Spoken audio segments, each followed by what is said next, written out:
दुर्योधन जैसे महाबली की सेना को पराजित करने के बाद महाभारत का विजेता बन गया, तो उसे लगने लगा कि ये तो उसका निजी पराक्रम है, उसके बाणों में बल है, पुरुषार्थ है। अर्जुन मन ही मन इस बात पर इठलाते हुए अपने रथ पर सवार होकर युद्ध भूमि से लौट रहा था। जब अपने शिविर के आखिर में पहुंच गए तो उसके रथ पर बैठे हुए मधुसूदन सारथी भगवान श्री कृष्ण ने कहा, पार्थ, रथ से नीचे उतर जाओ। उसने श्री कृष्ण से कहा कि माधव, आप सारथी, आप उतर जाइए, मैं भी उतर जाऊंगा। श्री कृष्ण ने कहा, नहीं मित्र, तुमसे कह रहा हूं, तुम पहले नीचे उतर जाओ। जब यह विवाद थोड़ा बढ़ा तो अर्जुन के ठीक पीछे खड़े हुए धर्मराज युधिष्ठिर ने कहा, द्वारिकाधीश अगर कोई बात कह रहे हैं तो उसमें कोई संकेत है। अर्जुन को कुछ समझ तो आया नहीं। भ्रुकुटी पर ताव देकर थोड़े अनमने भाव से अर्जुन रथ से नीचे उतर गया। अर्जुन के नीचे उतरने के बाद सब लोग जाने लगे तो कृष्ण जैसे ही रथ के नीचे उतरे, रथ में एक भयंकर विस्फोट हुआ और रथ छोटे छोटे टुकड़ों में बट गया। विजय का सिंहासन सामने देख रहा था जो अर्जुन, जिसके सिर पर विजय का ताज था, उस अर्जुन ने पलट कर देखा तो माधव मुस्कुरा रहे थे और रथ जल रहा था।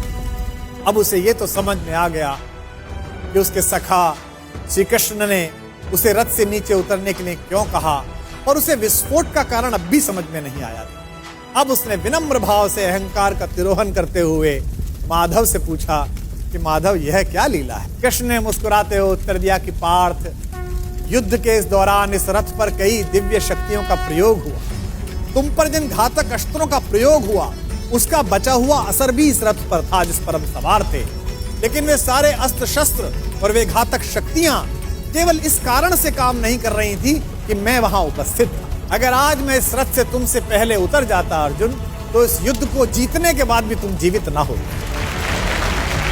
अर्जुन की आंख खुल गई। उसे यह एहसास हुआ कि विश्व की जिस सबसे बड़ी विजय को वो अपना निजी पराक्रम मान रहा है, वो केवल उसकी उपलब्धि नहीं बल्कि उसमें ईश्वर के उस अंश की सद्भावना है जिसे मधुसूदन भुवन मोहन कन्हैया कहा जाता है।